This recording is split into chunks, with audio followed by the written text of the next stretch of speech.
Welcome back. Montana continually ranks among the top states in the nation for suicide rates.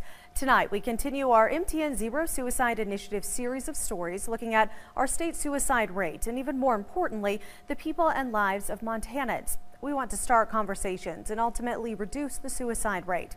Now we look at those who've served in the military. On average, across the nation, 20 veterans die by suicide each day. Our veterans matter.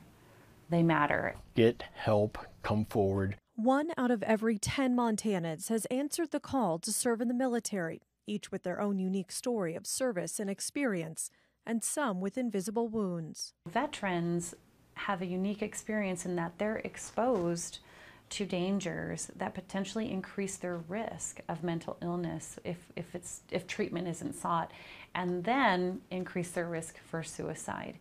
And so add that to the culture of don't tell anyone when you're feeling mentally ill or don't share, then there's this really silent struggle that our veterans deal with. In a recently released report conducted by the U.S. Department of Veterans Affairs, Montana ranks first in the nation among veterans who have died by suicide. Specifically examining deaths in 2014, the report indicates 58 Montana veterans died by suicide. Veterans ages 35 to 54 made up the largest percentage, followed closely by those ages 55 to 74. Compared to the rest of the country, after accounting for difference in age, the report finds the veteran suicide rate in Montana significantly higher than the national rate. Under the Big Sky, where Montana has for decades ranked as one of the top states in the country for suicide deaths, veteran deaths by suicide made up roughly 24% of suicide deaths in the state.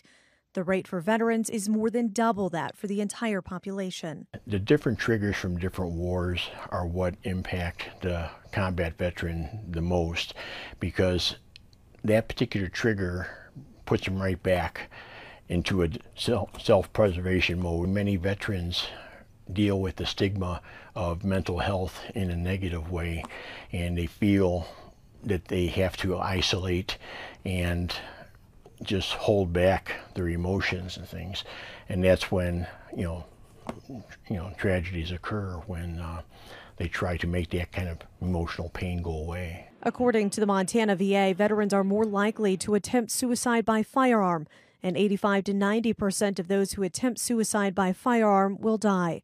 Of the 58 veterans who died by suicide in 2014, nearly 64% involved a firearm. Resources are available across the state, and places like the VA are working to ramp up suicide prevention efforts with programs like Coaching for Care and the Reach Vet program. The VA also has a Veterans Crisis Line.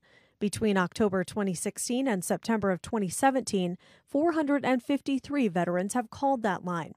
Hollows describes one call that saved a veteran's life. Very distressed, a lot of things going on in his life, and very suicidal. So we completed what's called a safety plan, which has been shown to significantly reduce your risk for suicide. Both Hollows and Parsetich urge family and friends of veterans to watch for warning signs such as behavior changes, a loss of interest in activities, or not wanting to interact in social circles. They say that oftentimes friends and families will be the ones to notice changes first and point the veteran to help. So there is a fear there related to, if I talk about it, shame, something will be there. And we really have to, as a state, say, no, it's okay. It's okay to be depressed. It's okay to feel broken. It's okay to have these demons. And it's more okay to talk about it. It's not a hopeless situation. When you come back from a horrific situation like that, that's perfectly normal, feeling that your world's been turned upside down. But you have a lot of value. Don't write yourself off.